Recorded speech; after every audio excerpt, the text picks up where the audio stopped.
Good evening, guys. Good evening, good evening. It's me, Matthew Broadbent. I said it's me, Matthew Broadbent. How you doing? It's your Deep Chat with Matt.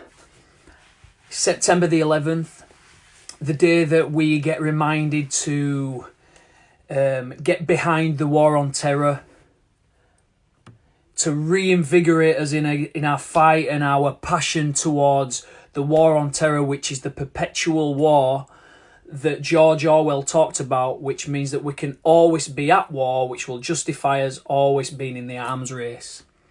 Anyway, I'll let you do your own homework on that. So, I get asked quite a lot. Have we got Ashley Jordan, hey up mate, long time no see. Mohammed Khalid, hey up buddy.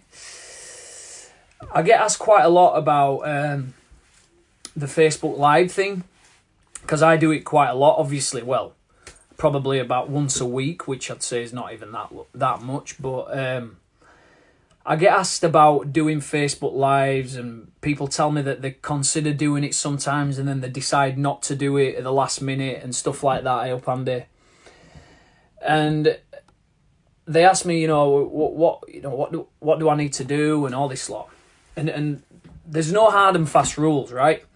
There's no professionals. I'm not a professional, but I do them. I've been doing these Facebook Lives for a good year now, so I'm kind of getting to learn what to do.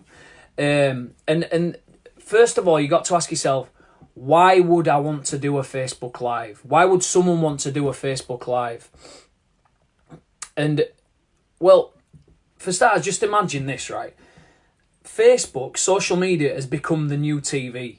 Facebook's one of the largest, if not the largest distributor of content on the planet, but it don't pay anyone any money for any of its content. We create the content. When you're watching TV at home, you're watching a program.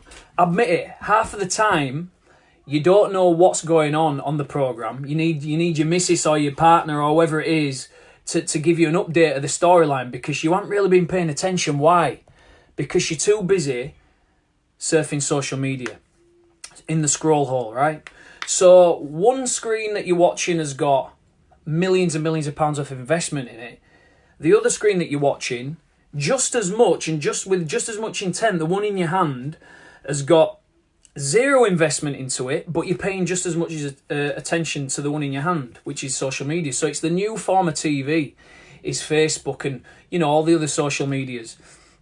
And for want of a better term, and look, please, if you're not interested in doing Facebook Lives, you don't have to watch this. You don't have to listen to this at all. This is purely for people who are interested in maybe potentially doing Facebook Lives or ways of attracting attention to himself. Because they might have a business, or they might have a service, or they might have a band, or whatever it is they're trying to promote. It's basically free attention. And all we need is attention. If we're going to sell anything, that's all advertising is. It's attention. It's an exercise in attention, but it's free. You can create content for free. And the other thing about why to do a Facebook Live, why it might be important, because let's face it, we all like to update our Facebook statuses. We all get passionate about things. Some of us get really, really, really passionate about things, but then we just bottle it all up, and then it comes out blurring all out on a Friday night after we've had a few beers. Comes across all wrong, and you just end up making a real prick of yourself. So through this Facebook Live tool, we've been given a voice to really kind of just say what's on our minds. Just, I don't know, provide some value for everyone and a bit of inspiration, I don't know, a bit of positivity, or just get a point across that people seem to not be seeing. And one of the things if you ever decide to do a Facebook Live, is, it's about creating, what it does is it creates interaction with people. The algorithm puts it to the top of people's timeline. More your profile and your stuff shows up more in people's timelines, so you just get more interaction with other people. You get to grow your network. I've met loads of people through this who I would never have ever come across had I not been doing Facebook Lives, so that they start to see me, so they start to message, and then we start to message back, and we start a conversation. And it's got to a point now where I've actually got actual friends on social media, some of who I've never even met before.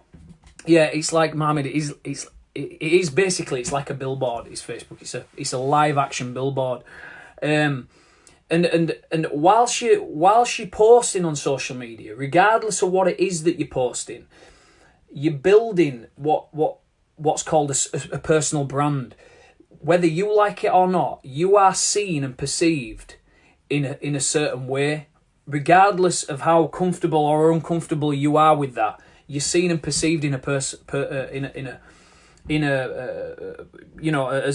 a brand. You are your own brand. So, for example, if you go to I've said it before, but if you go for a job interview, or if you first meet someone, let's say you're out on a date. No, let's say you're out on a night out, and you meet someone, in a bar. It don't even have to be someone of opposite sex. You don't necessarily have to be out on the pole. And you meet them and you kind of like them. You're having a good conversation. What are you going to do? You're going to find them on social media. Regardless of whether you're married, whether you're not, it doesn't matter. It's not all just about seedy trying to get into each other's pants. It's about just checking each other out. And then when they do look at your profile, what are they going to see?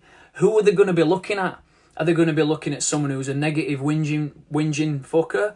Are they going to be looking at someone who's very positive? Are they going to be looking at someone who don't even know how to spell? And this is all stuff that's feeding into what is your personal brand. So eventually in future, when you're having to try and earn some more money doing something else, because most of us jobs aren't going to exist anymore, what you've done, the seeds that you've planted with your personal brand, they're going to be all starting to flower, and people are going to be like, you know what? I'm not buying up from this guy. He's a right prick. So hi, Kelly. You're right. Kelly's got a personal brand, haven't you, Kelly? So we're always building a personal brand, regardless of whether we like that or not. We are, and the thing about Facebook Lives is the reason why people don't do them is because they're very much similar to doing public speaking, and there's a statistic actually, and it's like the number one feared thing on the planet. They surveyed as many people as they could. Big survey, right? I think it might have been Oxford University or something like that did it. And the number one feared thing was flying. Number two was death. Number two was public speaking. Number three was death. So what that survey has said is people would rather die than do public speaking, which is precisely the reason why most people will ever dare to do Facebook Lives. Why? Because they're scared of rejection from other people. We're scared of what we have to say, and the way that we deliver it and who we are is not good enough for the people watching, so we'll get rejected. So it causes so much fear. It's such an inner instinct within us, the need for other people's affirmation, that we'll sort of shackle ourselves because of it. And I keep saying it over and over again. I will never ever stop banging this drum, but people's opinions will literally hold you down like a lead weight under sea. It's like we will drown. Our life's goals will drown because of the lead weight of people's opinions around our legs. It's the most tragic thing, because opinions once upon a time, as we were evolving, whilst we were evolving from chimps and all this lot, we needed the strength of our group. We needed the alpha male to say, yeah, I think you're okay. I think you're okay. You're good. You're with us. And that was part of our strength. But now we don't need that person anymore. We don't need that group. We're not going to get attacked by another group of humans anymore, believe it or not. So we're all right on our own. So we don't actually need other people's opinions. Although that feeling is still there, I still get it. I also know when I do feel it, actually, I don't need that person's opinion. I'm going to do it because I fucking want to. And you know what? If you do ever decide to do a Facebook Live or anything else like that, I promise it's really exhilarating as well. It's actually really, really exhilarating to do afterwards, and it's a little bit like a drug. You want to do it again, and you're kind of chasing it, and you're like, oh yeah, I'll do that again. Oh, I can't do it again because everyone's going to think I'm a right attention-seeking whore. So what? So what? Do it. So what? Who cares if you're attention-seeking or you create the content? It's up to them if they watch it or not, or listen to it. You know, all you can do is create it, and if nobody watches it, so what? You've given yourself a little free buzz. Right, okay. So what sort of stuff constitutes a good Facebook Live? Right. So firstly, optimal length, I would say, from my experience, is between 5 and 15 minutes. Anything longer, people won't ever watch anything longer than 15 minutes the entire way through. So keep it as short as you can. Actually, love it. It's like going back to day one last year when I started reading The Secret. The Secret's actually pretty good. It's a good entry book, but I've just finished reading Think and Grow Rich, which is kind of like a big grown-up version of The Secret. And Think and Grow Rich actually is not just about getting rich in money. It's about being able to brainwash yourself and attract to you the thing that you actually want, whatever that is. But anyway, Think and Grow Rich. If you want a free copy, slide in my DMs. I'll send you a copy of that to read.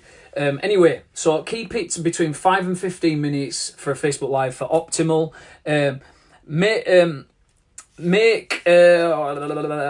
What was that? Make sure you interact with people. Make sure you interact with people. So, like I'm trying to do with you, although I get on a bit of a rant, so sometimes I miss the comments. But if you do miss the comments, go back and interact with people as well afterwards. Join in the conversation. Remember, you might be saying your opinion, but if someone's got an opinion that opposes you, you still have to be able to listen to what they're saying. You can't just block them out. That's not what free speech is. So we have to be open to listening to other people's opinions as well. Make the Facebook Live for people rewatching rather than the people that are actually on watching. So don't wait for people to get on. Just start talking straight away. If people come late, so what? That's their problem. They can rewatch it again.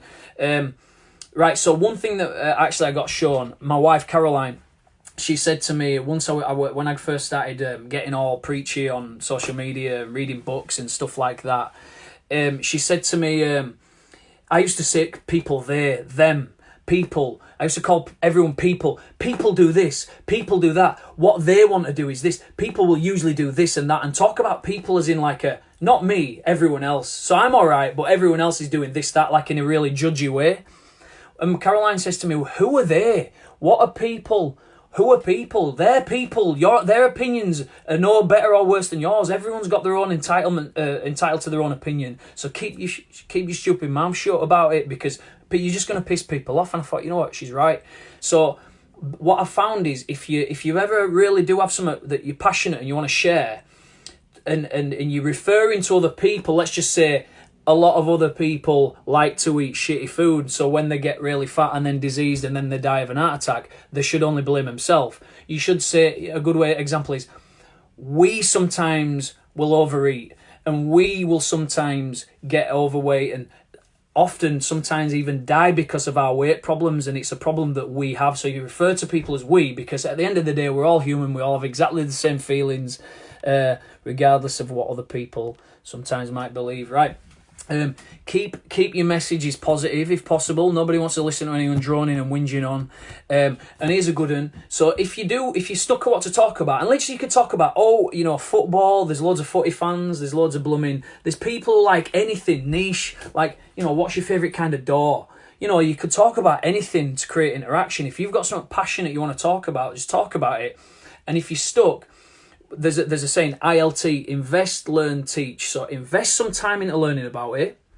Invest some time or money into something, learn about it, and then just teach it. You don't have to be an expert. Nobody's an expert. Everyone's learning. So, and I'm still in a process of learning too. So invest, learn, teach. I've invested time into doing Facebook Lives. I've kind of learned it, so now I'm teaching it.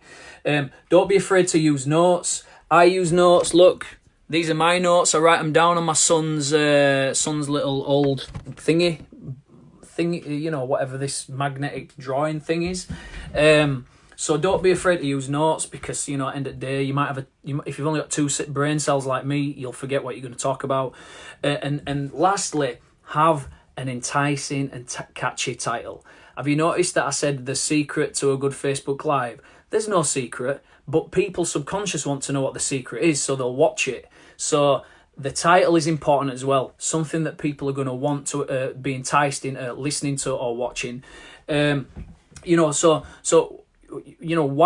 not do a Facebook Live? Why not just see what it's like? Why not plan one? and, you know, write it like a speech. Who cares? Just say something, because I'm telling you now, it's exhilarating, and one day you'll regret not doing it, I can tell you. So if you want any more advice on it, jump in my inbox. If you want a free copy of Think and Grow Rich that I mentioned earlier on, jump in my inbox. I'm going to go and try and teach my son how to ride his bike. For fuck's sake, sometimes it's a real pain. But, you know, this is how it goes as a dad life.